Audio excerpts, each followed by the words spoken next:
Shalom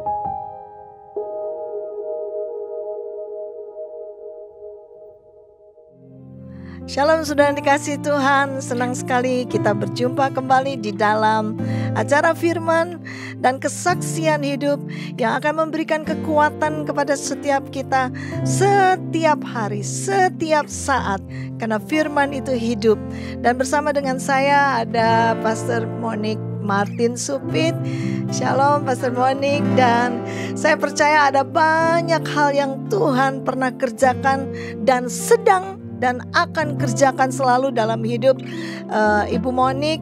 Ada banyak kesaksian, ada banyak perjalanan bersama dengan Yesus yang kita semua perlu mendengarkannya, karena saya percaya ini adalah satu hal karya Tuhan yang ada di dalam hidup pribadi Bu Monik dan keluarga. Baik, sebelum kita memulainya, saya ingin mengajak setiap saudara untuk kita mulai di dalam doa. Bapa yang baik, kami bersyukur untuk saat ini, dan kami percaya Roh Kudus-Mu yang hidup ada di tengah-tengah kami, dan biarlah Engkau berbicara sehingga kami boleh mengerti setiap langkah dan setiap keputusan yang Kau berikan. Walaupun saat ini mungkin ada di antara kami belum mengerti tentang kejadian, keadaan yang dialami, tapi biarlah melalui kebenaran firman-Mu yang akan dinyatakan buat kami mengerti. Oh Roh Allah yang hidup, bekerjalah. Kami menghormati kehadiran-Mu ya Roh Kudus, di dalam nama Yesus. Haleluya, haleluya, amin, amin, amin. Nah, saat ini kita akan berbicara tentang mempercayai janji Tuhan di masa sulit. Untuk mempercayai itu tidak mudah ya. Tidak mudah waktu kita melewati masa sulit, Bu. Tidak mudah, karena ketika Tuhan berjanji, ya mungkin waktu kita dengar firman Tuhan, kita dengar, bahkan mungkin kita didoakan, bahkan ketika kita mendengar, ada di antara kita mungkin pernah dinubuatkan, oh kamu akan seperti ini, seperti itu, seperti apa yang Tuhan janjikan di dalam firman-Nya. Hati kita biasanya kalau didoakan atau dinubuatkan berbunga-bunga. Tidak salah juga, karena kita bersukacita. Tapi persoalannya adalah ketika proses untuk menggenapi janjinya itu tidak mudah. Benar. Itu sebabnya topik kita saat ini adalah tentang bagaimana kita bisa mempercayai janji Tuhan di masa sulit. Sebab ketika Tuhan berjanji, seringkali bukan pada saat itu dia langsung menggenapinya. Karena ketika dia berjanji, namanya janji itu butuh proses. Tapi Bu Monik tahu nggak, kalau waktu untuk mempercayai Tuhan ya, kalau keadaannya baik, semua ya pasti semua ya kita percaya. Mudah. Ya mudah kan. Mudah. Apalagi kalau kita dengerin waktu mulai firman Tuhan disampaikan, kita paling kenceng bilang amin, amin, amin gitu kan ya. Nah, persoalannya adalah ketika Tuhan mau menggenapi janjinya, nggak sekedar begitu saja, ada proses. Dan saya melihat ya Bu Monik ya, orang-orang yang dipakai Tuhan untuk menepati janji Tuhan itu pasti akan melewati proses masa sulit. Yes. Ya kan? Betul, betul. Bu Monik masih ingat nggak tentang bagaimana Abraham? Abraham itu kan dia Tuhan berjanji kan, Tuhan berjanji sama Abraham, Abraham, lihat tuh ke langit, hitung tuh bintang, bisa ngitung nggak gitu kan ya? Banyak banget gitu ya. Nggak terhitung ya. Nggak terhitung. Terus Tuhan suruh lihat pasir di pantai kan, bisa hitung, nggak terhitung. Terus dengerin nih, janji Tuhan bilang gini, nah seperti itulah keturunanmu. Itu janji. Janji bukan pada saat itu kan ditepati. Iya betul. Sampai kalau nggak salah proses penepatan janjinya tuh 25 tahun loh. Melewati masa sukar. Masa sukar, masa sulit ini, ketika kita ada di proses masa sulit ini, itu gak gampang mempercayai. Saya menemukan gini Bu Monik, ada banyak justru anak-anak Tuhan, ketika proses di masa sulit ini, mereka berguguran imannya. Betul, karena menunggu janji Tuhan tergenapi ya. Menunggu janji Tuhan tergenapi itu yang membuat banyak kekhawatiran, banyak merasa masa sih bener gak ya janji Tuhan itu untuk saya. Keraguan-raguan akan masuk, iblis kan akan mengintimidasi kita. Di sekitar kita ya di sekitar kita melihat, dan bukan hanya melihat, kita juga merasakan kan. Baik dari keuangan, kesehatan, mungkin keluarga, pekerjaan. Tuhan janjinya bilangnya begini, tapi kenyataannya tidak seperti yang kita lihat, seperti yang kita rasakan. Jadi memang menunggu janji Tuhan itu kita benar-benar harus berani pegang janji Tuhan itu. Berani pegang janji Tuhan. Dan ini kita bisa melihat dari Abraham ya. Yes. Dia sampai, saya melihat Abraham tuh begini loh, Tuhan menggenapi janjinya sampai rasanya gak mungkin. Karena ketidakmungkinannya gini, bayangkan 25 tahun Abraham dan Sarah itu sampai sudah tidak mungkin lagi memproduksi, alat reproduksinya sudah mati. Artinya udah gak mungkin lagi di usia itu untuk bisa punya anak. Dan saya melihat begini, Tuhan izinkan kekuatan dalam arti daging manusianya mati dulu, supaya janji itu hidup. Dan seringkali yang kita alami seperti itu. Betul Bu. Saya kira ini sebuah cerita yang luar biasa yang menginspirasikan kita semua, di mana sebagai anak-anak Tuhan kita bisa belajar dan harus belajar dari iman Abraham. Untuk mempunyai iman seperti begitu, ya memang fokus kita hanya satu, Tuhan Yesus. Amin. Tuhan Yesus. Amin. Tanpa kita bisa fokus kepada Tuhan Yesus, tanpa kita berani memegang janjinya, itu berarti kita juga ada bagian meresponi janji Tuhan. Karena janji Tuhan iya dan amin, pasti bagus 100%. Ada bagian Tuhan, tapi ada bagian kita juga yang meresponi firman itu. Sehingga firman itu benar-benar hidup, sehingga Tuhan akan pasti membela firman-Nya. Seperti itu, dan itu yang dilakukan Abraham kan Bu ya. Responnya harus benar ya. Tapi saya melihat gini Bu Monik, ada banyak orang Kristen responnya salah. Karena gini, waktu dengar janji Tuhan, dengar nubuatan, baik itu nubuatan yang melalui hamba Tuhan, melalui firman Tuhan, bahkan melalui mimpi kah, itu senangnya minta ampun. Tapi ketika proses, iman mereka berguguran. Ada yang bilang begini, udahlah gak pelayanan-pelayanan deh, gak Tuhan-Tuhanan deh, udah gak usah ikut Tuhan Yesus, cuma janji doang. Padahal mereka gak tahu, di balik proses itu adalah suatu hal yang Tuhan sedang siapkan untuk mereka siap menerima penggenapan janji Tuhan itu. Nah, untuk masa proses ini, bagaimana supaya iman itu tidak menjadi gugur? Mungkin Bu Monik pernah punya pengalaman di waktu yang lalu. Bisa tolong bagikan sama kita apa yang menjadi pengalaman Ibu Monik ketika mengalami proses penggenapan janji itu? Mungkin lebih kepada keluarga ya Bu ya? Iya, satu hal orang tuh kalau mungkin lihat keluarga anak-anak ya, saya diberkati dengan 4 orang anak yang sehat-sehat, yang baik, cinta Tuhan. Mereka bilang, aduh seneng banget ya, diberkati banget. Tapi saya sering kali bilang ke Tuhan, tidak tahu apa ini yang harus saya lewati untuk mempunyai 4 anak ini. Janji Tuhan itu saya terima juga ya Bu ya. Waktu menikah pengen punya anak, tapi nunggu punya anak itu kan ternyata tidak semudah yang saya pikir. Kalau saudara menikah langsung punya anak, ya itu berkat Tuhan. Jaga dan pelihara anak-anak dengan baik tentunya.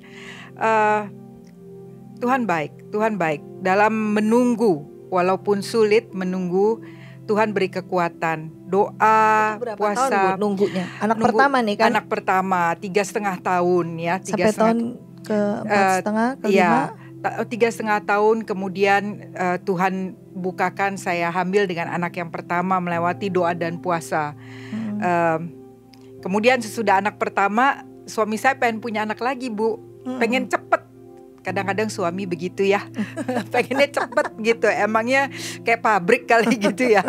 Tapi 1 tahun, 2 tahun, 3 tahun belum dapet juga. Ya saya sudah bilang sama Tuhan, Tuhan saya mengucap syukur udah dapat anak 1, udah luar biasa. Itu anak aja 1 aja susah ya. susah. Berarti itu tahun ke-5 pernikahan baru dapat Claire ya. Tahun ke-4 ya. Ke-4, oke. Jadi dan kehamilan kedua itu saya menunggu lebih dari 5 tahun. Sampai udah lupa lah begitu, udah lupa. Tapi Tuhan itu ajaib karena waktu itu kita juga sibuk pindah-pindah segala macam. Punya anak tentunya happy banget, apalagi waktu tahu anak saya pertama dibilang kembar 2. Satu keluarga di seluruh dunia kali itu Bu dikasih tahu sama suami saya. Hanya waktu ke dokter lagi nih, dokternya bilang waktu cek ada 1 lagi yang nyempil gitu loh. Wah, saya nggak bilang wah waktu itu sempat kaget, shock.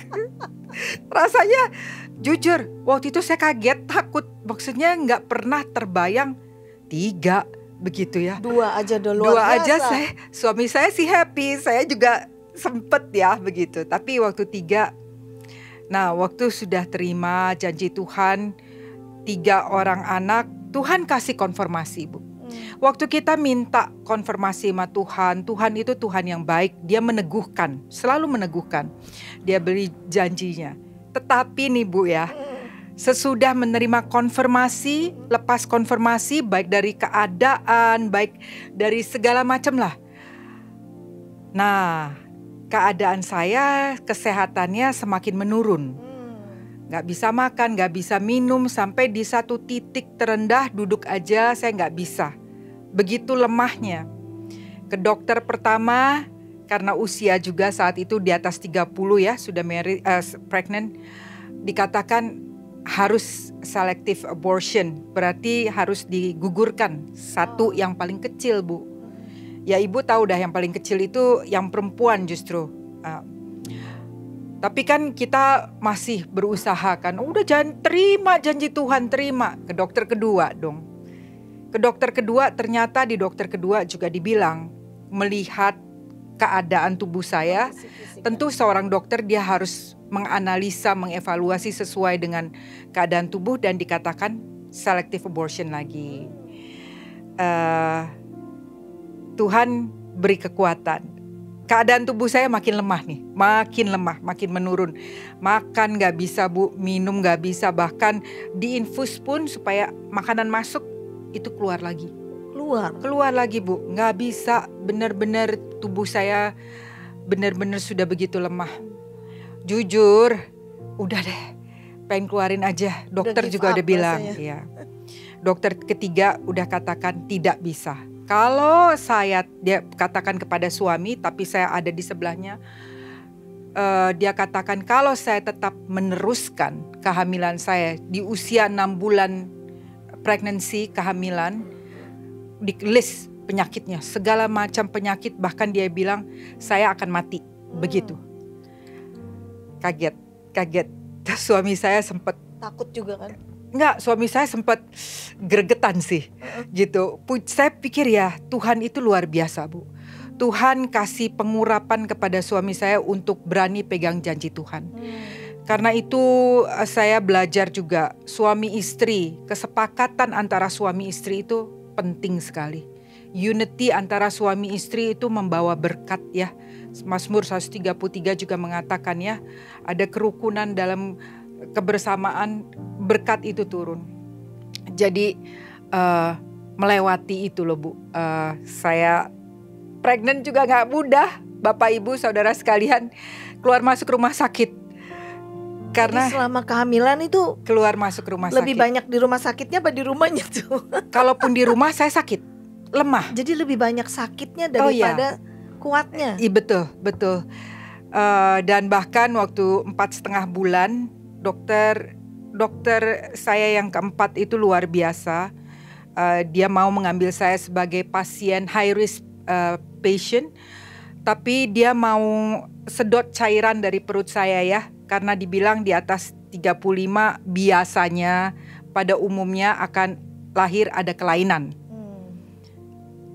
saya berdoa, tentunya saya nggak mau Bu punya itu kerinduan saya.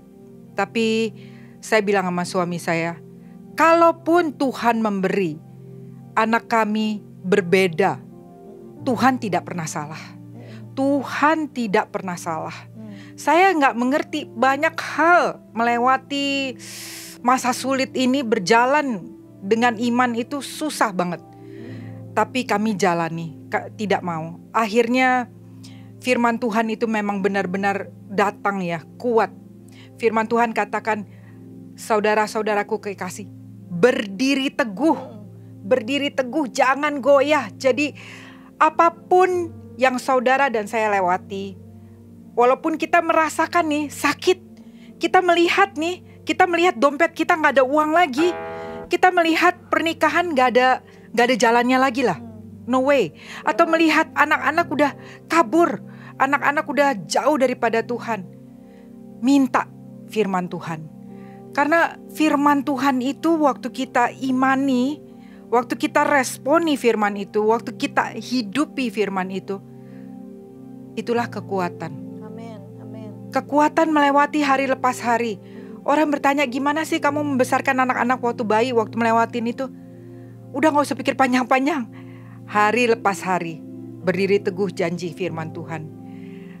Serahkan, memang harus belajar Bu, menyerahkan kekhawatiran kepada Tuhan. Biasanya kita nyerahkan kekhawatiran kepada suami atau orang lain, tapi kepada Tuhan terlebih Karena dahulu. ketika kondisinya sulit, sakit, lemah, itu benar-benar butuh iman yang teguh. Karena di saat-saat seperti gitu, itulah saat rasanya banyak orang menjadi menyerah, ya kan? Tapi Bu Monik, karena dukungan dari suami, dari saudara-saudara seiman yang terus mendukung di dalam doa, menguatkan, jadi kuat juga sekalipun kondisi fisik lemah, ya kan? Ya. Dan setelah itu gimana Bu? Satu hal, kalaupun saudara saat ini berkata, oh iya ibu ada suami yang menguatkan. Kalau kita sedang dalam kesendirian, karena saya juga melewati waktu-waktu berjuang sendiri. Ingat selalu kita ada Tuhan. Ingat selalu kita sebagai anak-anak Tuhan ada Roh Kudus di dalam kita. Roh Allah sendiri yang menolong, yang menghibur, yang memberi kekuatan. Jadi jangan takut, kita gak pernah sendiri. Hanya memang bagian kita itu harus meresponi firman Tuhan. Jangan biarkan masalah kita lebih besar daripada janji firman Tuhan. Jangan biarkan sakit penyakit kita, simptom yang tidak baik itu jauh lebih besar daripada masalah kita. Besarkan firman Tuhan sehingga masalah itu menjadi lebih kecil. Dan firman Tuhan bilang kan, jerih payahmu tidak akan sia-sia. Sehingga jerih payah itu ya seperti yang tadi Ibu bilang, kayak Abraham. Dia harus berjerih payah dengan iman. Saya percaya menyerahkan anak yang dikasihi luar biasa, yang ditunggu-tunggu, udah dapat mujizat luar biasa, harus diserahkan kembali kepada Tuhan. Kalau tidak menghidupi firman Tuhan, kalau tidak fokus kepada Tuhan, gak mau, lari pasti. Dan saya juga mengalami seperti itu Bu. Kalau gak kuat, maksudnya memang kitanya harus uber Tuhan. Kadang-kadang Tuhan please, udah gak kuat lagi nih, begini gak kuat lagi.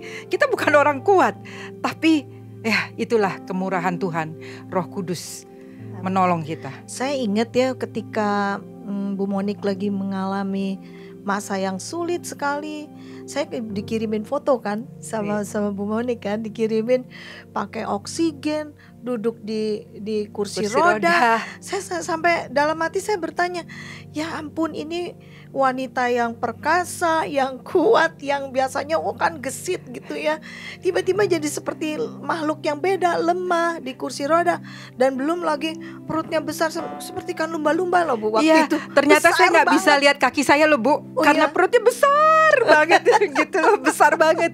Jalan juga udah susah banget untuk berdiri dari kursi aja, saya udah lihat susah. Udah seperti makhluk yang beda nih. Bener. Saya pernah sekali ke salon nih, ceritanya mau cuci rambut. Kan biasanya terlentang begitu ya, nggak tiduran kan, cuman begitu. Tiba-tiba nggak bisa napas karena perutnya udah terlalu besar. Jadi ya pergumulannya memang segala macam harus dilewatin. Wah luar biasa. Tapi anak-anak sekarang sudah besar ya. Sekarang triplets sudah masuk universitas karena anugerah Tuhan. Luar biasa, luar biasa. Tuhan kita ajaib. Tapi saya mendengarkan kesaksian ini, saya diingatkan ayat yang tadi Bu Monik sampaikan, yaitu di 1 Korintus 15 ayat 58. Karena ketika kita mempercayai janji Tuhan di masa sulit tidak mudah. Tapi ada satu kuncinya.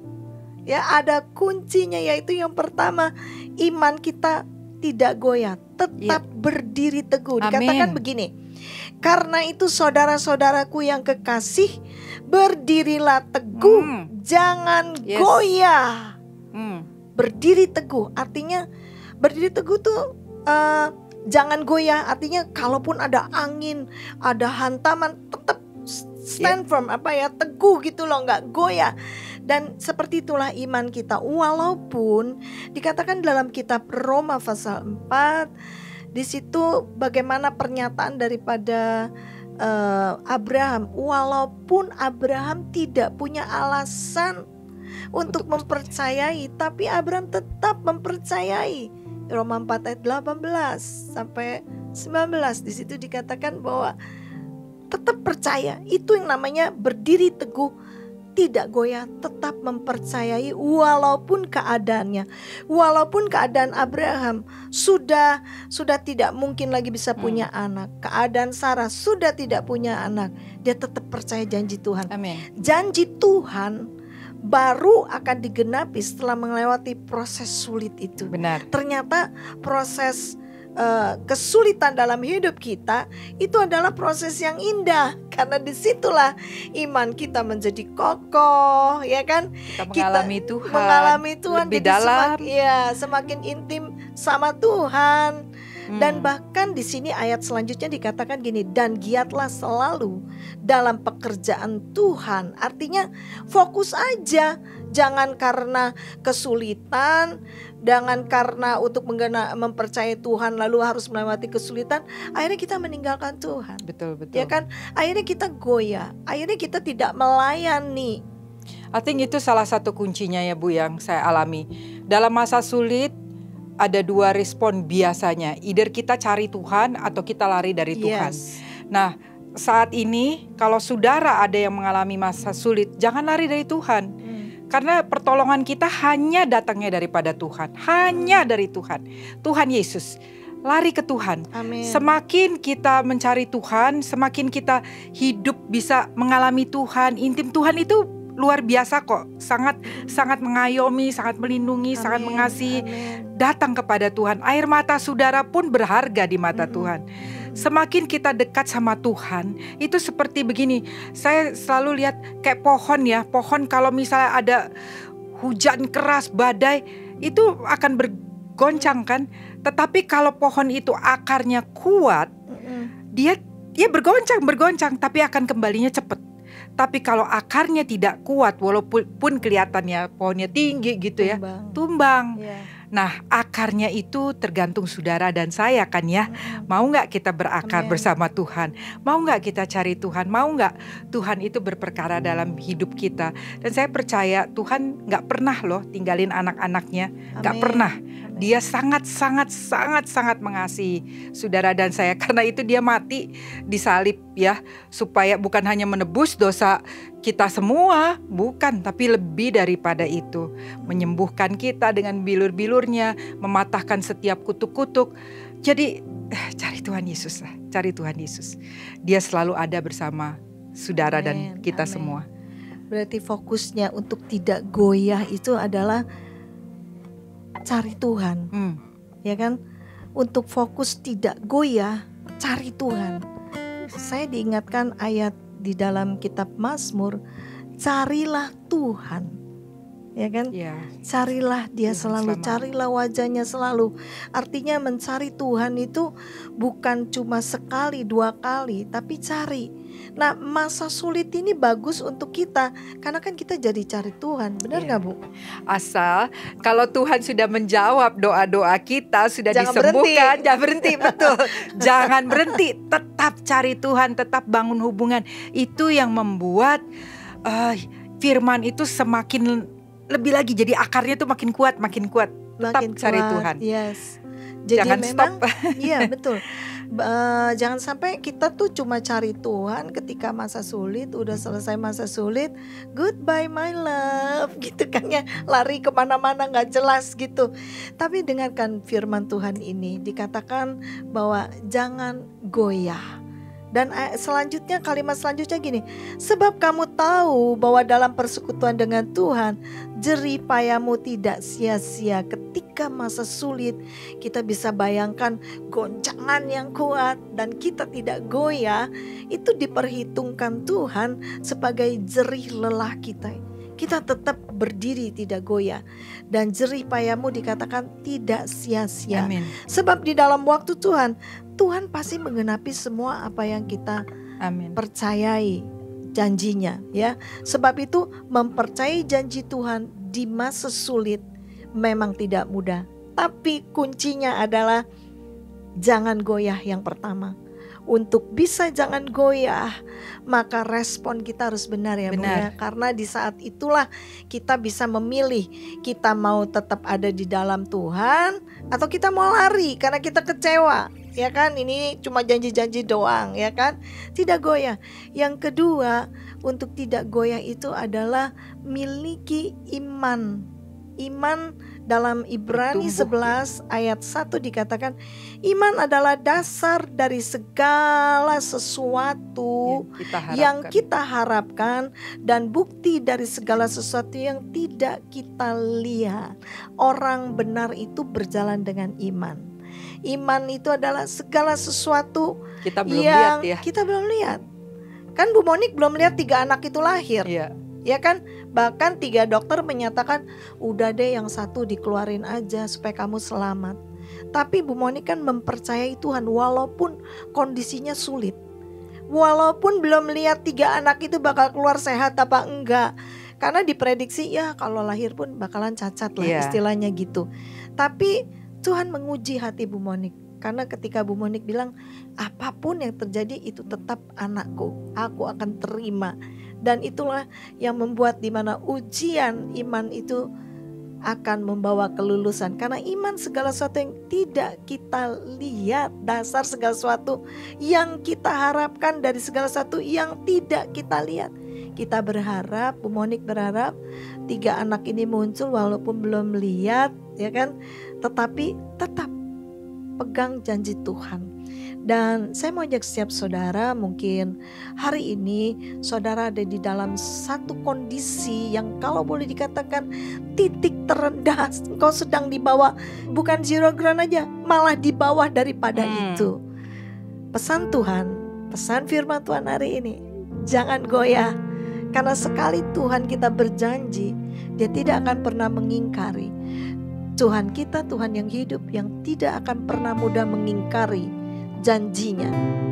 Persoalannya adalah apakah kita tidak goyah ketika kita menerima janji Tuhan dan tetap mempercayai walaupun situasinya tidak ada, walaupun kondisi fisik mungkin sedang dalam kondisi yang sangat-sangat lemah, walaupun keuangan itu dalam kondisi yang sangat-sangat tidak mungkin, walaupun hubungan-hubungan di dalam keluarga, pernikahan, nggak mungkin deh ini diperbaiki.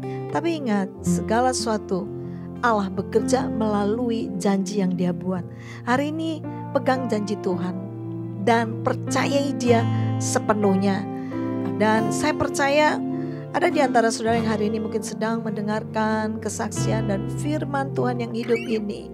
Engkau sedang mengalami sesuatu yang rasanya itu aku Tuhan. Saya ngajak saudara untuk berdoa. Saya bersama Bu Monik akan berdoa untuk setiap saudara yang sedang mendengarkan pesan Tuhan ini. Kalaupun saudara berkata aku baik-baik saja, aku gak apa-apa, tapi kami mau berdoa juga untuk saudara bisa dipakai oleh Tuhan untuk menguatkan orang-orang yang sedang mengalami kelemahan yang ada. Amin. Bu Monik bisa untuk kita mulai lagi berdoa. Saudara yang dikasihi Tuhan, sebelum kita berdoa bersama-sama, izinkan saya membacakan lagi firman Tuhan.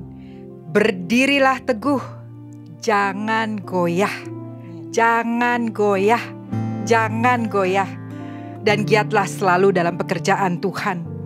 Sebab kamu tahu bahwa dalam persekutuan dengan Tuhan, jerih payahmu tidak sia-sia. Miliki iman walaupun keadaan saya sepertinya begini, begitu. Saudara, cari janji firman Tuhan. Yakini firman Tuhan itu, imani firman Tuhan itu, dan percaya. Dan engkau akan melihat memang Tuhan berperkara dalam segala hal dan pasti akan mendatangkan kebaikan. Mari kita satu dalam doa. Oh Bapa di surga, Bapa di surga, kami mengucap syukur Tuhan. Engkau baik, Engkau sangat baik, Engkau teramat baik. Kalau saat ini kami boleh mendengar kebenaran firman-Mu ya Tuhan. Tanamkan kebenaran firman-Mu di dalam setiap hati kami ya Tuhan. Kalau ada di antara hamba-hamba-Mu, anak-anak-Mu yang Kau kasihi ya Tuhan, yang sangat berharga di mata-Mu, mulia di mata-Mu. Mereka sedang mengalami goncangan, pergumulan dalam hidup, sedang khawatir, sedang ketakutan. Tuhan, dimanapun mereka berada, kami berdoa bersama-sama. Biarlah hadirat Tuhan menjamah setiap hamba-hamba-Mu.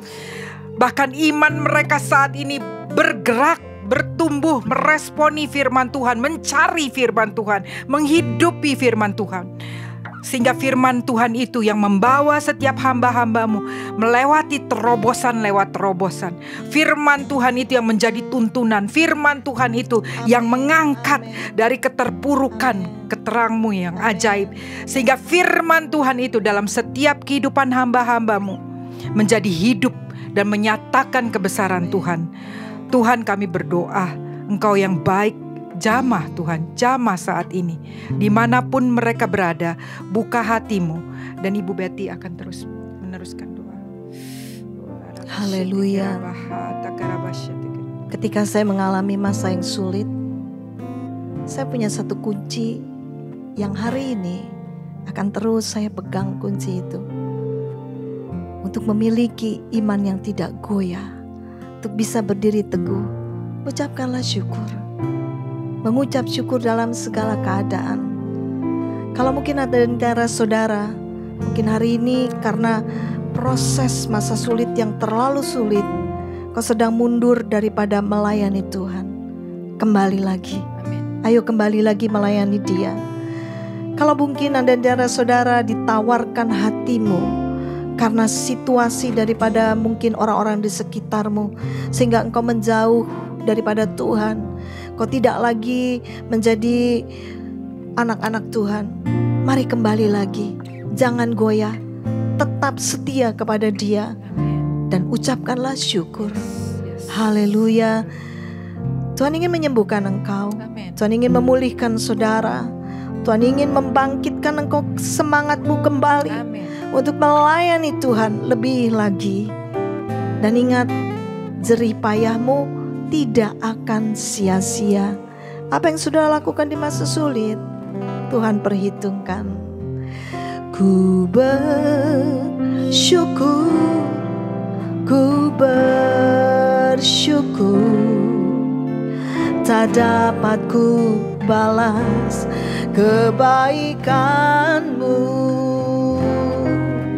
Ku bersyukur, ku memujimu, Yesus kau ku sembah selamanya. Walaupun hari ini kau ada di masa sulit, mungkin kau sedang sulit untuk menyatakan ucapan syukur. Dan bahkan engkau berkata, Tuhan ini gak fair, ini gak adil. Kenapa aku yang harus menanggung? Kenapa aku harus mengalami seperti ini? Bukankah janji Tuhan itu indah? Tapi aku gak pernah berpikir aku harus seperti ini. Aku gak pernah jahat, aku baik-baik saja. Kenapa aku harus melewati seperti ini? Dengarkan, proses itu akan membuat engkau siap menerima penggenapan janji Tuhan. Angkat tangan saudara sekali lagi, katakan, ku bersyukur, ku bersyukur, tak dapat ku balas kebaikanmu. Ku bersyukur, ku memujimu, Yesus Yesus kau ku sembah selamanya. Haleluya. Bersyukur, ku bersyukur. Tetap fokus kepada Dia, tak dapat ku balas kebaikanmu. Ku bersyukur, ku memujimu. Yesus kau ku sembah selamanya. Yesus kau ku sembah selamanya. Yesus kau ku sembah selamanya.